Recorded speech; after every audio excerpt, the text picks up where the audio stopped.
President Moizu of Maldives has asked India to withdraw its troops by March the 15th. So a deadline has been set by President Moizu. And remember, this comes after his China visit, where he had asked China to send more tourists to the island nation. And this also comes amid the diplomatic standoff between Maldives and India after a Maldivian minister made derogatory remarks against the Prime Minister's visit to Lakshadweep.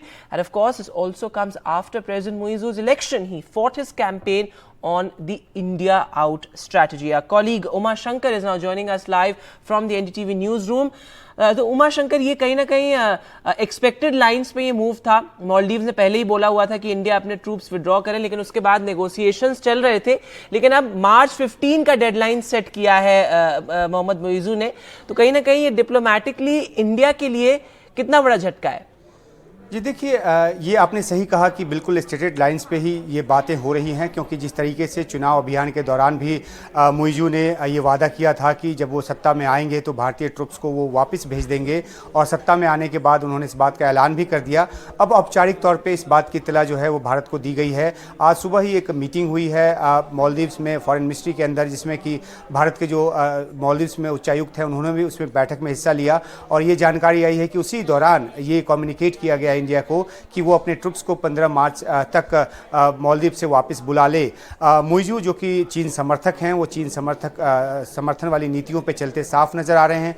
5 दिनों का दौरा करके चीन से अभी लौटे हैं. उसके बाद भी उन्होंने एक बड़ा बयान दिया है. 20 वहाँ पे समझौते हुए हैं, जिसमें टूरिज़्म को बढ़ावा देने वाला समझौता भी शामिल है. और वापस लौटने के बाद उन्होंने बयान दिया कि छोटा देश बेशक है मालदीव्स, लेकिन किसी बड़े देश को धौंस दिखाने की जो है वो ज़रूरत नहीं है. तो अपने स्टैंड को और ज़्यादा कड़ा किया है. और जो एक हाई पावर कमेटी बनाई गई, एक कोर कमेटी बनाई गई हाई लेवल, उसके ज़रिए जो बातचीत की कोशिश हो रही थी, उसी में ये कम्युनिकेट किया गया है कि मालदीव से अपने सेना को भारत वापस बुलाए. जबकि वो सेना वहाँ नॉन कॉम्बैट एक पोजीशन पर है, ट्रेनिंग देती है, वहाँ पर रेस्क्यू ऑपरेशंस में शामिल होती है. और उसके बावजूद भी ये फैसला लिया गया है. तो जाहिर सी बात है कि चीन को खुश करने की तो कोशिश है ही, साथ ही साथ भारत के प्रति अपना तेवर दिखाने का भी एक तरीका है मोइजू का. उमा, बहुत शुक्रिया तमाम जानकारी के लिए. So Uma Shankar is reporting well the move on expected lines, though Indian troops have negligible presence in the island nation, still a diplomatic blow for New Delhi.